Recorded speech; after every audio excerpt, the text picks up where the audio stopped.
अभी तक हमने ट्रांसपोर्ट लेवल पढ़ लिए, हमने एप्लीकेशन लेवल पढ़ लिए। ठीक है। अब हम इसकी एप्लीकेशन देखते हैं कि एमपीएलएस की एप्लीकेशन क्या होती है। ठीक है। ठीक। इसकी इसकी एप्लीकेशन, एमपीएलएस की एप्लीकेशन,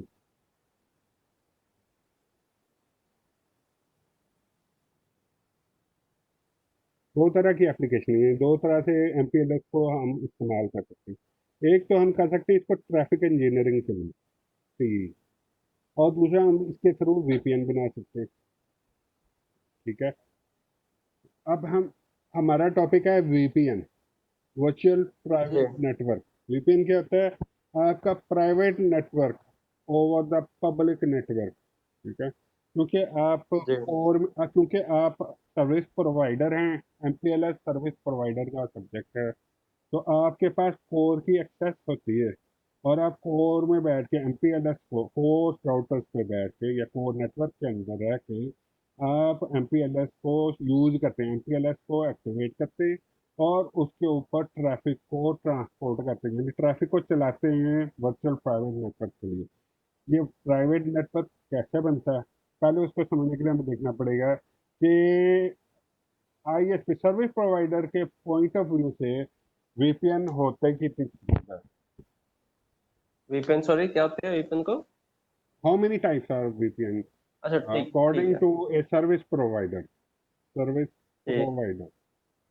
दो तरह का नेटवर्क के दो तरह के वर्चुअल प्राइवेट नेटवर्क वीपीएन के कंसेप्ट मशहूर हैं। ठीक है। उसमें से पहला जो कंसेप्ट है उसको कहते हैं हम ओवरले। ओवर ठीक। Overlay, L A Y, VPN. और दूसरा जो होता है वो पीयर टू पीयर होता है।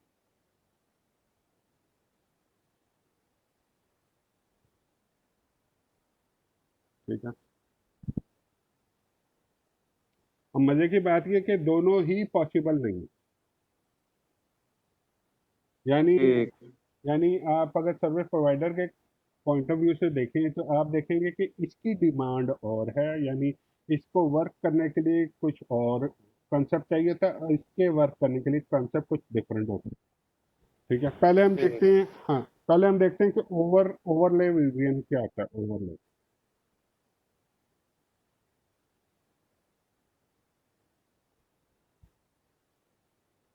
ओवरले वीपीएन में एक होता है आपका प्रोवाइडर एज राउटर, जो सर्विस प्रोवाइडर की साइड पे होता है। दूसरी साइड पे ठीक। आपका एक कस्टमर होता है जिसको कस्टमर एज कहते हैं। जी। ठीक है। अब उनके दरमियान एक नेटवर्क भी होता है, क्रिएट होता है, और नेटवर्क के ऊपर इंटरफेसेस होते हैं। ठीक है। ओवरले नेटवर्क में कस्टमर अपना आईपी एड्रेस शेयर नहीं करता। ठीक है। वो नहीं बताता कि मैं कौन सा, मुझे बस कनेक्टिविटी दे दो। ठीक है। लेकिन मैं अपना आईपी एड्रेस नहीं दूंगा। वो आईपी एड्रेस नहीं होगा तो सर कैसे, किस बेस पे कनेक्टिविटी करते हैं वहाँ पे? ठीक है। आईपी वही ना, वो प्रोवाइडर यही सोचता है कि जब आईपी एड्रेस नहीं देना तो फिर अगर वो आईपी एड्रेस नहीं दे रहा, अगर वो कोई स्कीम यूज, लेट से वो क्लास ए का कोई एड्रेस यूज कर रहा है, 10.0. ये नेटवर्क यूज कर रहा है। हम्म। ठीक है। वो शेयर ही नहीं कर रहा, तो इसका मतलब है कोई और कस्टमर भी हो सकता है, वो भी ये क्लास यूज कर सकता है, 10.0.0. Slash eight. ठीक जी। है। जी। एक नेटवर्क पे दो दो आईपी यूज हो सकते हैं एक ही नेटवर्क पे। एरर आ नहीं जाता होगा, है। Not possible. कॉन्फ्लिक्ट आ जाएगा। पॉसिबल नहीं। लेकिन कस्टमर कह रहा है कि मुझे सर्विस दो, ये मैं तुम्हें, तुम मुझे सर्विस दो, लेकिन मैं जो हूँ वो अपना आईपी नहीं शेयर करूँगा। प्रोवाइडर प्रोवाइडर कहता है अच्छा मैं ट्राई करता हूँ कोई ऐसी टेक्नोलॉजी मैं यूज़ करूँ कि तुम्हें ये फैसिलिटी दे दूँ कि तुम अपनी मर्जी का आईपी यूज़ करो और मुझे बताओ भी नहीं, यानी शेयर ना करो। राउटर आईडी वगैरह हो जाएगा हाँ, फिर? कुछ ना कुछ करो। वो कहता है अच्छा तुम सोच ही पड़ गए हो, तो तुम सोच में ही पड़े रहो, मैं कोई और सर्विस प्रोवाइडर ढूंढ लेता हूँ। ठीक है, तो ए, उसको कोई ना कोई कनेक्टिविटी देनी पड़ती है। हम्म ठीक है, वो कनेक्टिविटी तो दे देगा, हो सकता है वही आईपी स्कीम कोई और कस्टमर भी यूज कर रहा हूँ। तो जब इसके पास बाहर हम्म से कोई राउट आएगा, ठीक है, तो वो किस तरफ जाएगा, प्रॉब्लम होगी ना। कंफ्यूज हो जाएगा। That's not possible. तो उसको कोई ना कोई टेक्नोलॉजी ऐसी लगानी पड़ेगी। हो सकता है उसको एक से ज्यादा राउटर लगाने पड़ जाए। ठीक है, ये भी पॉसिबल है ना। इसको बिल्कुल। राउटिंग इस राउटर के साथ उसके दूसरे एंड तक के जो राउटर है, दूसरा कस्टमर ए, ए, बी, बी, ठीक है, तो इतने राउटर लगाएगा, उसके लिए अलग राउटर लगाएगा, इसके राउट सेपरेट रखेगा, इसके राउट सेपरेट रखेगा। तो इतना खर्चा कौन करता है भाई, दैट्स नॉट पॉसिबल। राउटिंग हो जाती है, यानी राउटिंग एक हम्म पॉसिबिलिटी तो है ना कि सर्विस प्रोवाइडर डेडिकेट कर दे हार्डवेयर। जी, कोई विलेन पॉसिबिलिटी टाइप बन तो, सकता है कुछ। लेकिन आप राउटिंग इसकी ऑप्टिमल नहीं, इसको कहते हैं सब ऑप्टिमल राउटिंग, सब ऑप्टिमल अच्छा जी। राउटिंग।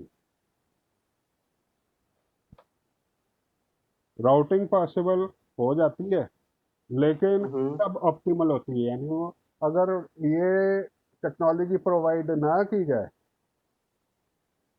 तो फिर राउटिंग पॉसिबल नहीं होती।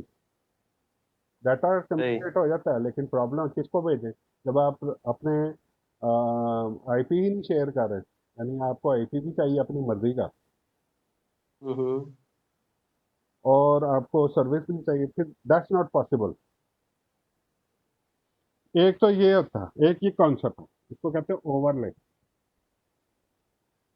ठीक है, दूसरा कॉन्सेप्ट है पीयर टू पीयर।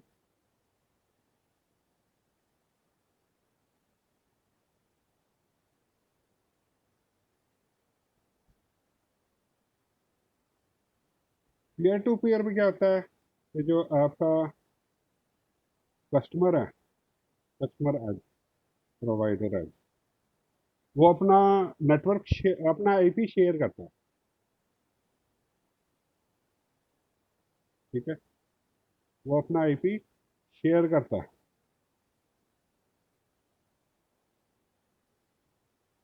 अब आईपी इसके पास शेयर हो गया, तो वो क्या कहेगा, इसको डिफरेंट आईपी यूज करो। हम्म ठीक है, तो अब राउटिंग हो जाएगी,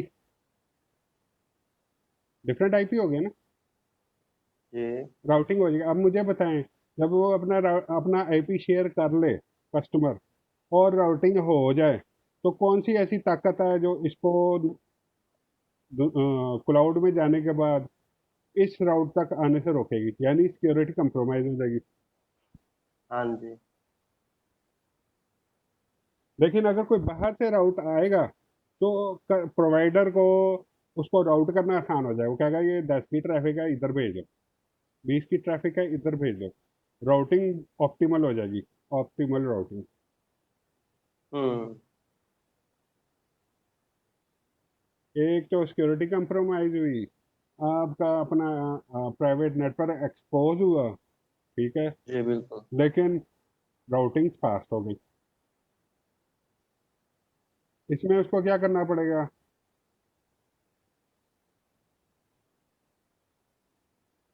इसमें कस्टमर को क्या करना पड़ेगा, इसमें कस्टमर को अपना आईपी शेयर करना पड़ेगा इसके साथ।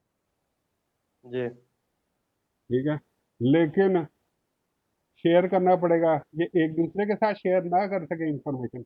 आपको यहाँ पे पॉलिसी, सिक्योरिटी पॉलिसी लगानी पड़ेगी, या एसीएल लगानी पड़ेगी, एक्सेस लिस्ट बनानी पड़ेगी कि ये राउट जी। जब इस डेस्टिनेशन से आए, इस सोर्स से आए, और इसकी डेस्टिनेशन ये वाली हो, तो इसको इधर हम्म नहीं भेजना।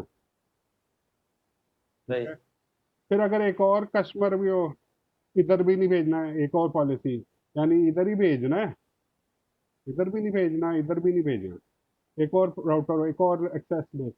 यानी अगर 10,000 हैं राउटर, तो 10,000 एक्सेस लिस्टें बनाओ। ठीक है, हाँ जी।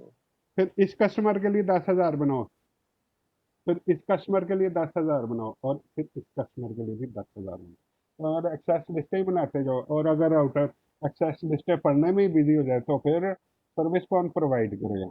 इसलिए ये भी पॉसिबल नहीं है। ठीक हो गया। ठीक हो गया? कॉन्सेप्ट क्लियर हो गया?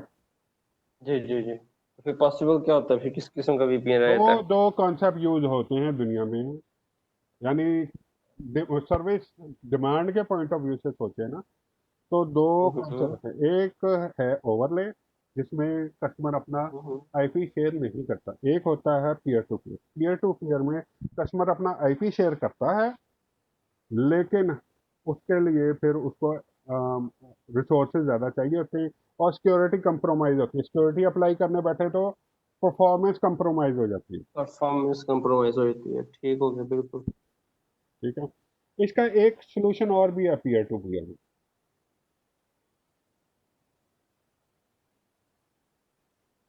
वो ये है कि आप उस कस्टमर के लिए एक अलग से राउटर लगा दो।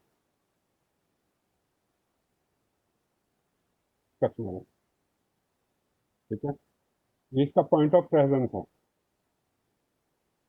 प्रोवाइडर का। पॉप जैसे जी।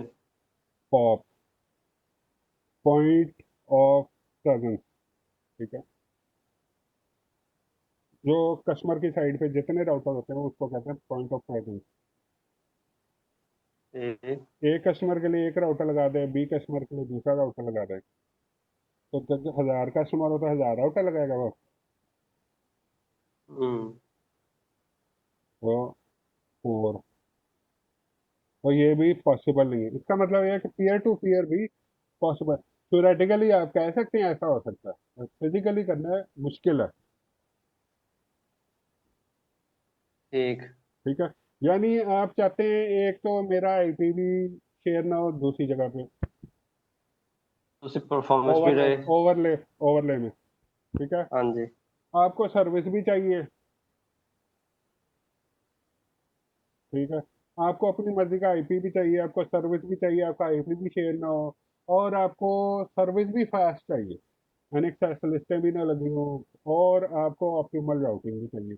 तो ये सारी चीज़ें पॉसिबल नहीं है अगर आप इन दो पॉसिबिलिटी। अगर आप आईपी शेयर करेंगे तो आप आईपी अपना शेयर करेंगे जो पीयर टू पीयर में होता है। ठीक है? तो जी। सिक्योरिटी कंप्रोमाइज और फिजिकल अवेलेबिलिटी भी पॉसिबल नहीं है। हर राउटर के साथ एक एक राउटर आपको प्रोवाइडर आज प्रोवाइड करें, दैट्स नॉट पॉसिबल। सही। ठीक है? तो आपको ये भी चाहिए कि आपको सर्विस भी चाहिए, आप इस सेपरेट आईपी भी यूज करें। तो इन सारी चीज़ों को सॉल्व करने के लिए हमें एमपीएलएस वीपीएन में एक सोल्यूशन नजर आता है। ठीक है? हम सोल्यूशन का नाम एमपीएलएस वीपीएन है? एप्लीकेशन पढ़े ना। अच्छा जी। अब हम एमपीएलएस वीपीएन यूज करेंगे तो उसमें पीयर टू पीयर और ओवरले दोनों के जो डिमांड्स हैं दोनों की, यानी मुझे सर्विस भी चाहिए, मुझे सेपरेट आईपी भी चाहिए, ठीक है, और सिक्योरिटी भी चाहिए, और फास्ट सर्विस भी चाहिए, यानी सब कुछ चाहिए। तो उसका सोल्यूशन एमपीएलएस में मौजूद है, एमपीएलएस वीपीएन में। ठीक हो गया।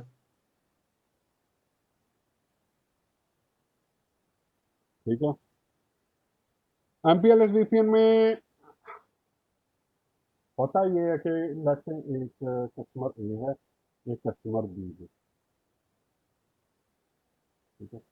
और ये आपका प्रोवाइडर एज राउटर है और पीछे कोर है उसके। ठीक है? अच्छा जी। यहाँ पे बनता है global routing table. Routing provider edge में। टेबल बनता है ना, राउटिंग टेबल। जी जी। दूसरे एंड पे आपका कस्टमर ए है, कस्टमर बी है। दूसरी राइट पे दूसरा प्रोवाइडर एज राउटर।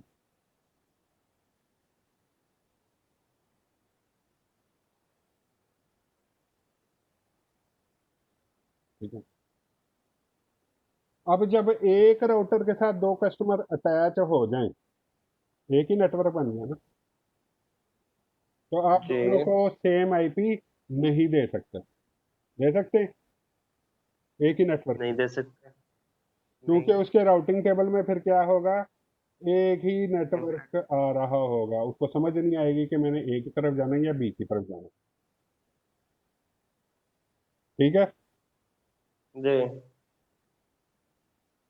लेकिन हम ये कर सकते हैं कि अगर हम एक वर्चुअल राउटिंग टेबल डिफाइन कर दें, वर्चुअल पार्ट डिफाइन कर दें कि इसका राउटिंग टेबल ही डिफरेंट बने, सेपरेट। ठीक है।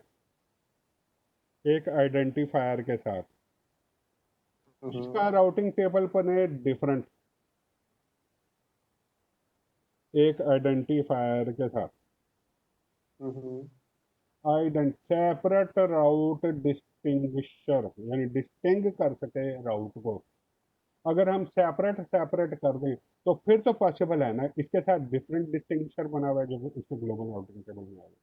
और फिर जब कोर में राउटिंग होगी तो हर राउट के सेपरेट डिस्टिंग्विशर लगा होगा उसके साथ, कि मैं इस कस्टमर का डिस्टिंग्विशर हूँ। तो जब ये दूसरे एंड पे जाएगा तो इसको अपने ग्लोबल राउटिंग टेबल में से आइडेंटिफाई कर सकता है ना कि ये ए का है।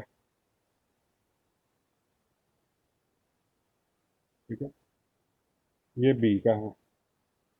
तो यहाँ पे जब इसके ग्लोबल राउटिंग टेबल में एक राउट आएगा जो बी का होगा और एक होगा इसका ए का, तो इसको पता लग जाएगा ना कि ए ने जाना है इधर। ठीक है। यानी सम सॉर्ट ऑफ लेबल वो लगा के और सेंड बी ने करेगा। जाना है इधर। ठीक है, अब तो पॉसिबल हो गया ना। हाँ जी। ठीक तो है। ये लेबल लगेगी इसमें भी फिर या नहीं? हाँ भाई, ये लगा दो। लेबल तो कोर का सब्जेक्ट है ना, लेबल का वर्ड कोर का सब्जेक्ट है। राउट डिस्टिंग्विशर लगेगा इसके साथ, इसके राउटिंग टेबल में हर पैकेट के ऊपर एक राउट डिस्टिंग्विशर लगेगा, आर डी जिसे कहते हैं, आर डी। ठीक है। अच्छा। और इस टेबल को, इस स्पेस को जो वो अपने राउटर के ऊपर क्रिएट किया, इसको कहते हैं V R F, virtual routing and forwarding.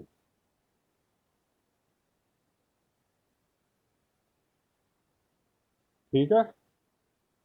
जी। ये वी आर एफ ए है, ये वी आर एफ बी है। इसके साथ राउट डिस्टिंक्शन सेपरेट लगता है, इसके साथ राउट डिस्टिंक्शन सेपरेट लगता है इसके पैकेट्स के साथ। तो फिर जब ये इसके ग्लोबल टेबल पर पहुंचेंगे दूसरे प्रोवाइडर, उसी प्रोवाइडर एंड से दूसरे एंड पे प्रोवाइडर एज राउटर के ग्लोबल टेबल में पहुंचेंगे, तो वी आर एफ ए अलहदा डिस्टिंक्शन हो, डिस्टिंग होगा, यानी अलहदा से डिफरेंशिएट होगा। और V R F B separate होगा, वी आर एफ ए। ठीक है। तो वो इनको जी। सेपरेट करके भेज देगा इधर। इसका मतलब ये है, अगर मैं यहाँ पे एक क्लास का आईपी एड्रेस लूँ /8, एक आईपी है, तो यही आईपी एड्रेस यहाँ पे भी, यही आईपी एड्रेस यहाँ पे भी यूज हो सकता है। हम्म। अलहदा कैसे होगा, राउट डिस्टिंक्शन लग जाएगा इसके साथ।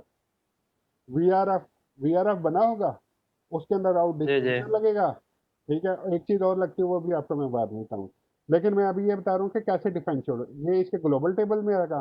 ग्लोबल टेबल इसको अगर फॉरवर्ड कर देगा अपनी कोर पे लेबल स्विचिंग हो रही होगी, लेबल स्विचिंग, कोर पे लेबल स्विचिंग हो रही होगी, और ये दूसरे एंड पे प्रोवाइडर एज पे पहुंच जाएगा, उसके ग्लोबल टेबल में आएगा। ग्लोबल टेबल देखिएगा कि मेरे पास दो वी आर एफ मौजूद हैं, तो ये उसके मुतलका वी आर एफ की तरफ उसको फॉरवर्ड कर। इसका भी 10, इसका भी 10, इधर भी 10, इधर भी 10, सेम आईपी भी यूज हो गए, और सेपरेट ट्रैफिक भी यूज होगी, और इनकी ट्रैफिक आपस में मर्ज भी नहीं हुई, एक्सपोज भी नहीं हुई, सेपरेट होगी।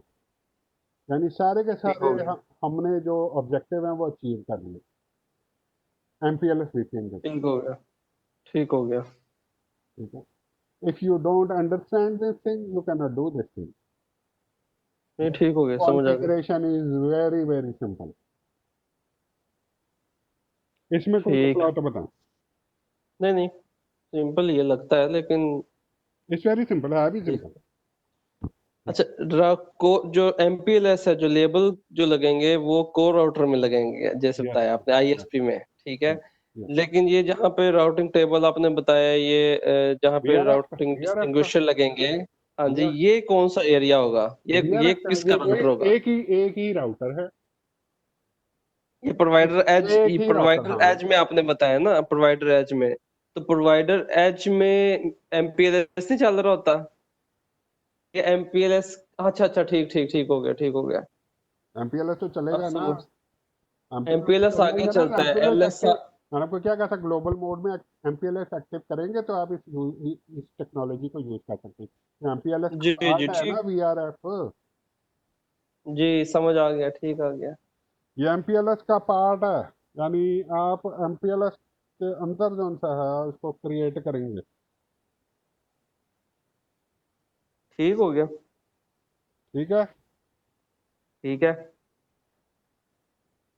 उसकी कमांड देंगे ना आप, आईपी वीआरएफ ए, वो ए क्रिएट कर देगा। उसके साथ आप ठीक लगाएंगे हो। राउट डिस्टिंक्शन, वो अलहदा हो जाएगा। अब जब वो ग्लोबल टेबल में अच्छा, जाएगा तो उसके साथ राउट डिस्टिंक्शन लगा होगा। बिल्कुल ठीक हो गया। ठीक है, very simple, it's very easy. यानी आपका जी मसला जी हल हो गया। यानी आपको जी। मुताबिक हो, आपने वर्चुअल प्राइवेट नेटवर्क कोर में बैठ के क्रिएट कर दिया। पहले आपने आईपी बनाया था, अब आपने एमपीएलएस भी कर लिया। क्या बात है। ठीक हो गया। ठीक है, अब आगे देखें, एक दो चीजें समझने वाली इसी से जी। मुतालिक यही है। आपने मैंने आपको सब कुछ ही बता दिया है असल में। अच्छा जी। ठीक है, अब एक एक दो दो छोटी आपको मैंने राउट डायरेक्ट डिस्टिंक्शन में बता दिया। ठीक है, जी।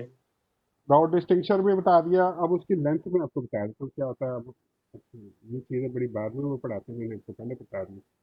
इजी हो गया ना हम्म। यार, ये ऊपर कैसे जी। जाएगा। क्लिक करूँ।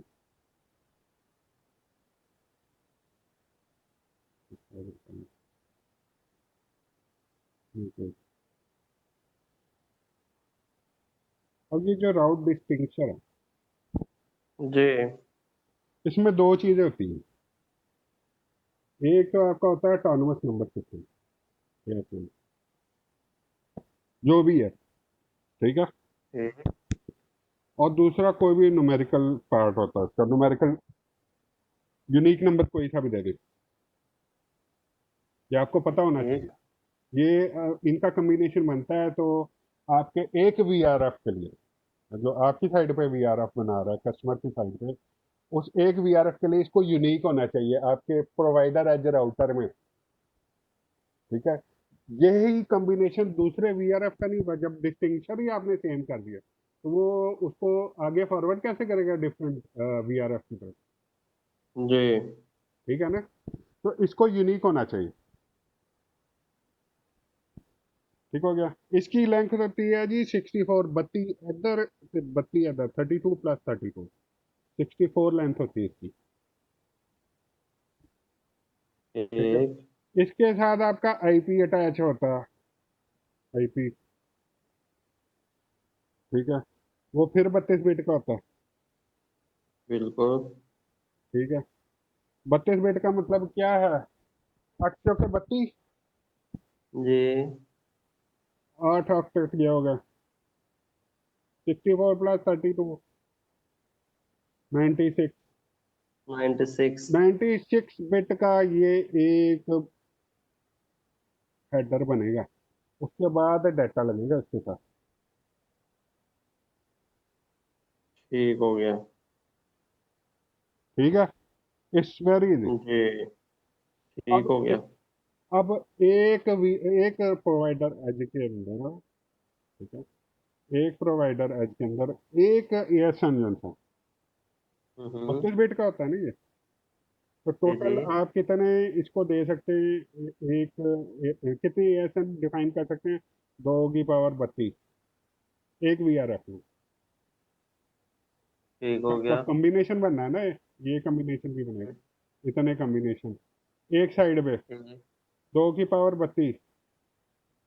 कितना हो गया? 64 बनता है? कितने बन गए? पता नहीं कितने बने।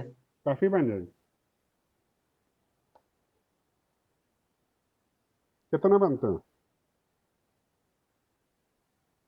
तो 32 की तो पावर 2 का। तो एक्सपोनेंट करना ना।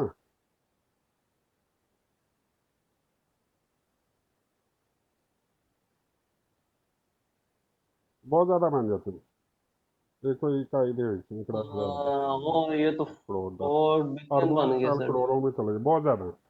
हाँ जी, 4 बिलियन 294 मिलियन। यानी this possibility is possible for one provider है। ठीक हो गया, ठीक हो गया। ठीक है, फिर उसके बाद 32 आगे भी है। ये जी। ये एक के साथ आप फिर आगे 32 लगाएं। ठीक है, इतने राउट डिस्टिंक्शन बन सकते हैं। ठीक। अच्छा, पहला एएसएन था 32 बिट का, दूसरा जो था पार्ट एनएन, वो क्या एनी बताया आपने? Any numerical value, unique numerical. ASN तो ठीक, आपका एक ही होगा ना, एएसएन तो आपने भाई किया ठीक, होगा। ठीक है, ठीक, ठीक, ठीक। आईडी कह सकते हैं, यानी यूनिक कुछ एनी ना कुछ। यूनिक नंबर वो देख लेगा कि कौन सा मेरे पास स्कीम क्या चल रही है, मेरे पास लिस्ट क्या चल रही है, और मेरे पास सीरीज क्या है। ठीक है, कोई भी मसला नहीं, बहुत जी। ज्यादा, बहुत आपके पास स्पेस है, बहुत ज्यादा। बिल्कुल, बिल्कुल। ठीक है। अच्छा, अब एक चीज हम बताएं, इन सब चीजों को, इन सारी टेक्नोलॉजीज को कौन हैंडल करेगा, ट्रांसपोर्ट कौन करेगा? लेबल भी लग गए। ठीक है, अब इनकी राउटिंग कौन कराएगा, इन राउटिंग का टेबल कौन पॉपुलेट करेगा? Core to core, PE to PE, लिखो कोर वो तो एमपीएलएस नहीं होता। है। एमपीएलएस नहीं होगा वो। एमपीएलएस तो लेबल कर रहा है ना, लेबल हैंडल कर रहा है, ट्रांसपोर्ट तो नहीं कर रहा। वो तो लेबल ट्रांसपोर्ट कर रहा है, लेकिन अच्छा। डाटा, हाँ लेबल ट्रांसपोर्ट कर रहा है। डाटा आ तो जाएगा, लेकिन provider edge to provider edge कौन इसको हैंडल करेगा? ग्लोबल टेबल जो बनेगा भी। ना, ग्लोबल जी, टेबल। जी। तो जब लेबल लग के आएंगे, जिसमें राउट डिस्टिंक्शन भी होगा, ठीक है, आगे आईपी भी होगा। ठीक है, इसके ऊपर भी एक चीज लगी थी जिसको आरटी कहते हैं, अभी बताता हूँ मैं आपको आरटी वो। ठीक है, जब ये चीजें लगी होंगी, उसमें लेबल भी होंगे, सब कुछ होगा। लेबल तो खैर यहाँ पॉप हो जाएगा ना, जब राउट जी, डिस्टिंक्शन भी लगा होगा, ये भी लगा, वीआरएफ की इंफॉर्मेशन होगी जी।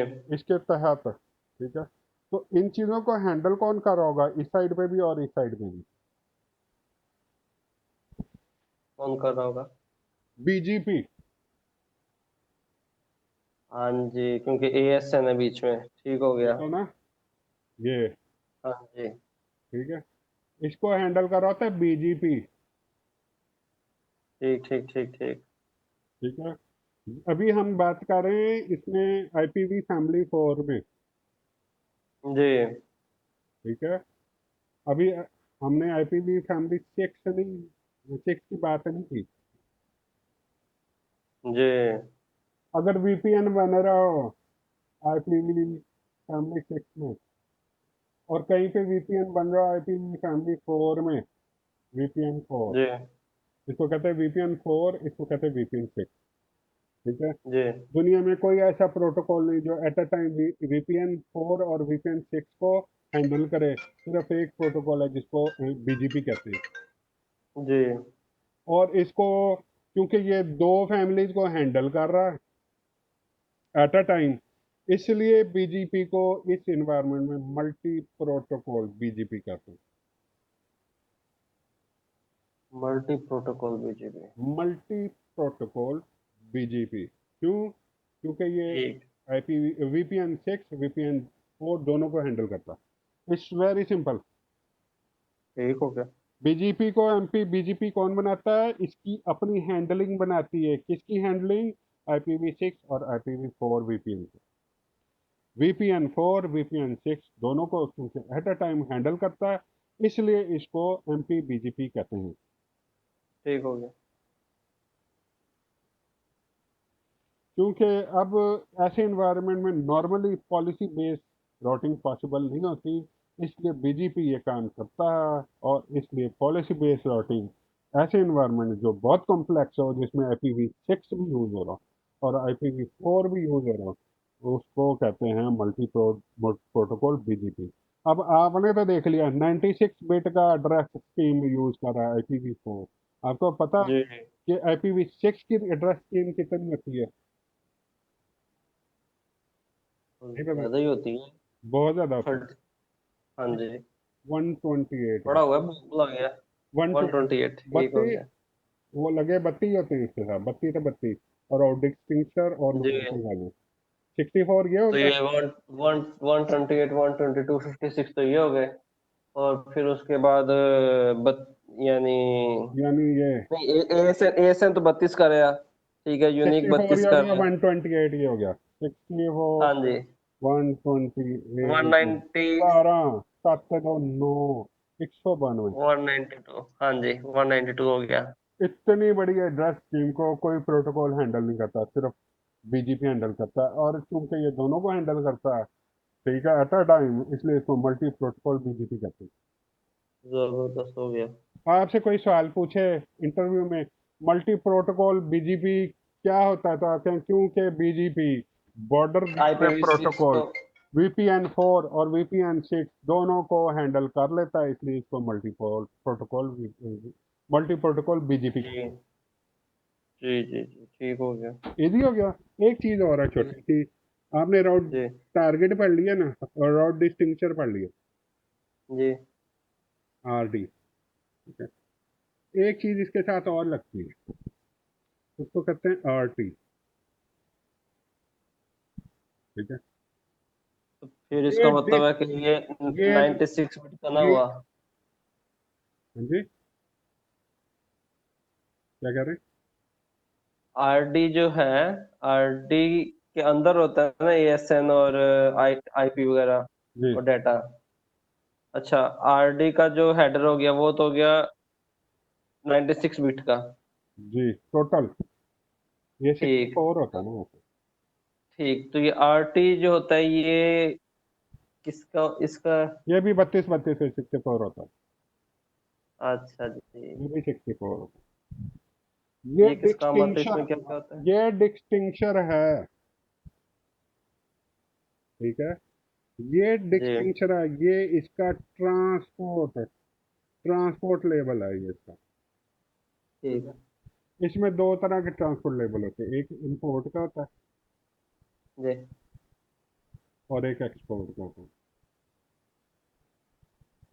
ठीक है, जब एक ये RD लगे, डाटा जा रहा है इधर से ए से, कस्टमर एज ए से, उनसे कस्टमर एज की तरफ, ए की तरफ। ठीक जी। है, ये IP की अच्छा, इसमें स्कीम मेरा हो गई। फोन आ रहा है, मैं फोन सुन के आया, मुझे अब दो मैं मिनट इसको दें जरा प्लीज। पॉज करता हूँ। जी प्लीज। कस्टमर एज ए से कस्टमर एज दूसरी साइड पे जो है वहां जाना है, इसमें हम्म। लगेगा एक तो IP के बाद डेफिनेटली पीछे डाटा भी होगा, एक राउट डिस्टिंक्शन लगेगा। ठीक है, जी उसके आगे लगेगा राउट टारगेट। इसके इसके दो एट्रीब्यूट्स होते हैं, एक एक्सपोर्ट होता है, एक इंपोर्ट होता है। इधर से ये एक्सपोर्ट होगा। ठीक है, और इधर ये ठीक। और इधर ये इंपोर्ट होगा। ठीक है, इधर से जब कोई डाटा आएगा वो यहाँ से एक्सपोर्ट होगा, राउट टारगेट, और इधर वो इंपोर्ट होगा। इसमें हम दो राउट टारगेट की इंफॉर्मेशन डालेंगे, एक डालेंगे इंफॉर्मेशन हम, लेट्स से 9 एक ASM है। ठीक है, उसके साथ 100 दे देंगे एक्सपोर्ट का राउट टारगेट। ठीक है, इधर हम दे देंगे दूसरी साइड से आने वाले डाटा के लिए, एक तो ASM तो सेम होगा ना इनका, वो तो ग्लोबली सेम होता है, इसको दे देंगे 200 को, लेट्स से। ठीक है, अब इधर इसको लगा हुआ है एक्सपोर्ट का, तो यहाँ पे जो कमांड हम देंगे वो ये एक्सपोर्ट होने वाला इधर इंपोर्ट होगा। यहाँ पे इंपोर्ट के साथ हम लिखेंगे 9100। ठीक है, कमांड होगी। जी इधर लगा हुआ है इंपोर्ट 200, ये इधर से एक्सपोर्ट हो रहा है एक्चुअली। यहाँ पे हम कमांड देंगे एक्सपोर्ट राउट टारगेट इज 9200। जब ये डाटा यहाँ ठीक पहुंचेगा तो वहां पे कमांड हमने वहां दी होगी कि इंपोर्ट करना है इसको इम्पोर्ट 9200। ठीक हो गया ठीक वेरी सिंपल, कुछ भी नहीं। जैसे ही इंपोर्ट बिल्कुल होगा वो उसका ग्लोबल टेबल में आएगा तो वहां से राउट डिस्टिंक्शन ये कट जाएगा, उतर जाएगा। ये राउट डिस्टिंक्शन इस ग्लोबल टेबल में रीड करेगा और उसके मुतलका वीआरएफ की तरफ भेजेगा। ठीक। अच्छा ये टोटल को क्या कहते हैं? RT RD प्लस डाटा, इसको क्या कहते हैं टोटल को? क्या मतलब टोटल को? हाँ जी, ये यानी हेडर हेडर है ना ये। अच्छा दो हेडर इकट्ठे हैं, तो ये हेडर है ये, एमपीएलएस किस चीज के के हेडर हेडर। है? एमपीएलएस के हेडर हैं ये। ठीक है। जो हमने एमपीएलएस का इसके हेडर हमने जो बाद पहले इसके पढ़ा था बाद वो तो इसके डिफरेंट नहीं था? जब ये इससे प्रोवाइडर ऐसे निकलेगा ना, जब कोर में आएगा तो उसके आगे फिर लेबल का हेडर भी अटैच होगा, उसके पीछे ये सारे का सारा एमपीएलएस का हेडर होता है। ये अच्छा एट्रीब्यूट एमपीएलएस का ये हेडर और चीज है एट्रीब्यूट है एम। ये एमपी बीजीपी के एट्रीब्यूट है, ये आरडी और आरटी। ये अच्छा एमपीएलएस का, पर ये आरडी एमपीएलएस का है और आरटी जो है एमपी बीजीपी का है। ठीक हो गया। बल्कि आरडी भी एमपी बीजीपी का है, सॉरी, क्योंकि लेबल नहीं ना है अभी। ये दोनों ही ठीक बीजीपी के, अभी लेबल नहीं आया। जैसे ही लेबल अटैच होगा तो एमपीएलएस का डोमेन स्टार्ट हो जाएगा। अभी ये दोनों एमपी बीजीपी के हैं, बताता हूँ। ठीक हो गया। एमपी बीजीपी का एक एट्रीब्यूट, अभी हमने एट्रीब्यूट पढ़ने से वो उस दिन बाजवा साहब नहीं आए, इसलिए हमने आपको एट्रीब्यूट नहीं पढ़ा सकता। बीजीपी का एक एट्रीब्यूट है कम्युनिटी एट्रीब्यूट। ठीक कम्युनिटी एट्रीब्यूट, उसके अंदर दो एट्रीब्यूट होते हैं। एक होता है स्टैंडर्ड, ये 32 बिट का होता है। ठीक है। और एक होता है एक्सटेंडेड, याद है ना एसीएल स्टैंडर्ड और एक्सटेंडेड। जी जी। स्टैंडर्ड छोटे थोड़े ही नंबरों के होती है, 100 से नीचे वाले, 90 से नीचे वाले, 100 से नीचे वाले। तो उससे नीचे वाले। ठीक है, थोड़ी लेंथ की होती है स्टैंडर्ड। एक्सटेंडेड ज्यादा लेंथ की होती है। ठीक है। तो बीजीबी ऐसा प्रोटोकॉल है जो ज्यादा लेंथ के एट्रीब्यूट को हैंडल कर लेता है, जो कि 64 बिट का हो। तो इसका मतलब क्या, ये आरडी को हैंडल कर लेता है। आरडी किसका एक्सटेंडेड, किसका एट्रीब्यूट है, बीजीबी का। किस हम्म। कम्युनिटी एट्रीब्यूट का एक्सटेंडेड एट्रीब्यूट, एक्सटेंडेड एट्रीब्यूट है ये ठीक बीजीपी हो का। गया सर। ठीक है। आरटी और आरडी ठीक दोनों, आरटी भी, वो भी 64 ही होता है। ठीक ठीक हो है। गया। चलो मेरा ख्याल खत्म होने वाला है, अब हम आपको बता देता हूँ, ये भी बता दिया, इंपोर्ट एक्सपोर्ट का भी बता दिया। अब सिर्फ आप जी ये जी देख लें कि अब हम अगली लैब में करेंगे क्या है। 6 स्टेप हैं वीपीएन बनाने के लिए। 3 स्टेप जो है वो कोर के ऊपर होते हैं और 3 स्टेप जो है प्रोवाइडर एज और कस्टमर एज के दरमियान होते हैं। पहला स्टेप हम जो करेंगे कल या जब भी, जी जी। इंशाल्लाह ताला, सबसे पहले हम आईजीपी चलाएंगे कोर नेटवर्क पे।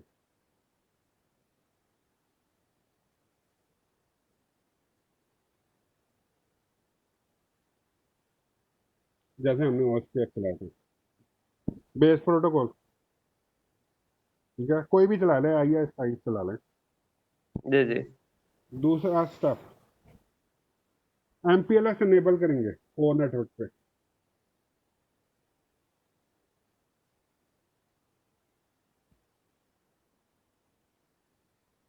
तीसरा स्टेप,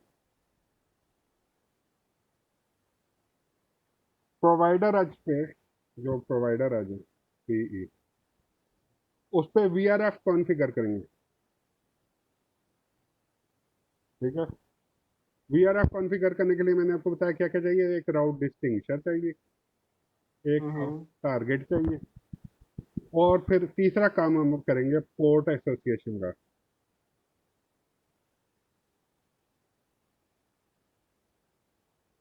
पोर्ट एसोसिएशन यानी वीआरएफ बन गया। ठीक है, वीआरएफ राउट टारगेट भी लग गया, राउट डिस्टिंक्शर टारगेट भी लग गया, डिस्टिंक्शर भी लग गया। और फिर इसको किस पोर्ट के किसी इंटरफेस के साथ अटैच करेंगे जो कि कस्टमर एज की तरफ जा रहा होगा। भेजना भी तो है ना इसको। बिल्कुल। ठीक है। चौथा काम हम ये करेंगे provider edge to provider edge, यानी एक साइड पे लगा हुआ प्रोवाइडर एज, दूसरी साइड पे लगे हुए प्रोवाइडर एज। इन पे एमपी बीजीपी चलाएंगे जो इन चीज़ों को हैंडल कर सके। ठीक है। पांचवा ठीक स्टेप। हो गया। पांचवा step, first provider edge to customer edge routing करेंगे।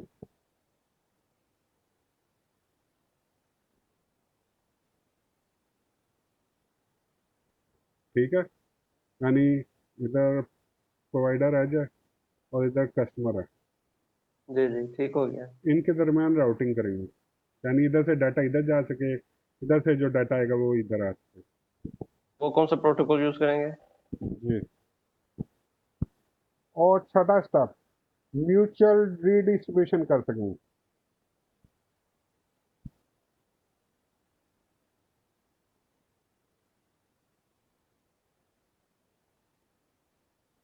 यानी जब कस्टमर एज से कोई ट्रैफिक आती है प्रोवाइडर एज पे, तो उसको अंदर रीडिस्ट्रीब्यूट डिफरेंट होती है ना राउटिंग। एमपीबीजीपी तो चल नहीं रहा होता कस्टमर एज की साइड पे, वो आईजीपी चल रहा होता है ना जो ट्रैफिक को इधर लेके आ रहा था। जी।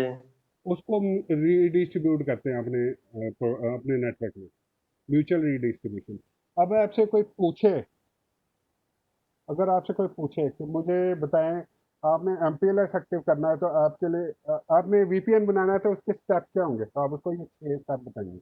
नंबर वन, आईजीपी चलाना है कोर नेटवर्क पे। ठीक। नंबर टू, ठीक। एमपीएलएस इनेबल करना है कोर नेटवर्क पे जो जो राउटर लेवल स्विचिंग में पार्टिसिपेट कर रहे हैं उन पे। ठीक है। नंबर थ्री, प्रोवाइडर एज पे आपने वीआरएफ क्रिएट करने हैं, उसके लिए आपको दो काम करने पड़ते हैं, एक राउट डिस्टिंक्शन, एक राउट टारगेट, और तीसरा काम पोर्ट एसोसिएशन का। नंबर चार, स्टेप नंबर फोर, आपने दोनों प्रोवाइडर एज पे एमपी बीजीपी एनेबल करना है। ये बीजीपी ही होता है, उसको सिर्फ एमपी बीजीपी क्या ठीक। क्यों कहते हैं मैंने आपको बता दिया। ठीक है। अच्छा, फोर्थ में क्या करना है? पी टू पी क्या करना है हमने? ठीक तो पीई टू पी है फोर्थ, दोनों फोर्थ जो है। दोनों प्रोवाइडर एजेस पे, दोनों एंड दोनों एंडों पे, दोनों एंड पे हमने एमपी बीजीपी एनेबल करना है। वीआरएफ क्रिएट करना डिफरेंट चीज है, एमपी बीजीपी चलाना दोनों में, यानी कोर टू कोर फ्री करना इनको। ठीक है। ठीक हो गया। जो बीच में राउटर उन पे एमपी बीजीपी नहीं चल रहा होता, जी जी। प्रोवाइडर एज पे चल रहा होता है, जो क्या करता है राउट डिस्टिंक्शन राउट टारगेट को हैंडल करता है, क्योंकि दोनों 64 बिट के होते हैं। ठीक है। ठीक हो गया। इनको ठीक हो गया। ट्रांसपोर्ट करवाता है, इसको कस्टमर की तरफ ट्रांसपोर्ट करवाता है, कस्टमर से लेके दूसरे प्रोवाइडर एज की तरफ ट्रांसपोर्ट करवाता है इसको। ठीक है। ठीक हो गया। पांचवा स्टेप है provider edge to customer edge routing करेंगे, यानी कस्टमर के साथ रिलेशनशिप बनाएंगे नेटवर्क का, और कस्टमर से आने वाली ट्रैफिक को रीडिस्ट्रीब्यूट करेंगे, म्यूचुअल रीडिस्ट्रीब्यूशन। ठीक हो गया। ये छह ठीक हो गया। स्टेप हैं तो आपका वीपीएन क्रिएट हो जाता है। इसको हम करके देखेंगे और इसको रन करके देखेंगे और डिफरेंट आईपी लेके देखेंगे दोनों साइडों पे, और फिर इनको पिंग करके देखेंगे। आपने एक्चुअली कोर पे बैठ के अब वीपीएन क्रिएट कर दिया। ये होता है ठीक हो असल गया। वीपीएन क्रिएट करना। वो जो हमने आईपी बेस्ड वीपीएन क्रिएट किया था वो तो कुछ भी नहीं था। ये ऐसे क्रिएट होता है जो ठीक। आपके आईएसपी में वीपीएन टेक्नोलॉजी रन करती है। ठीक। ठीक हो गया।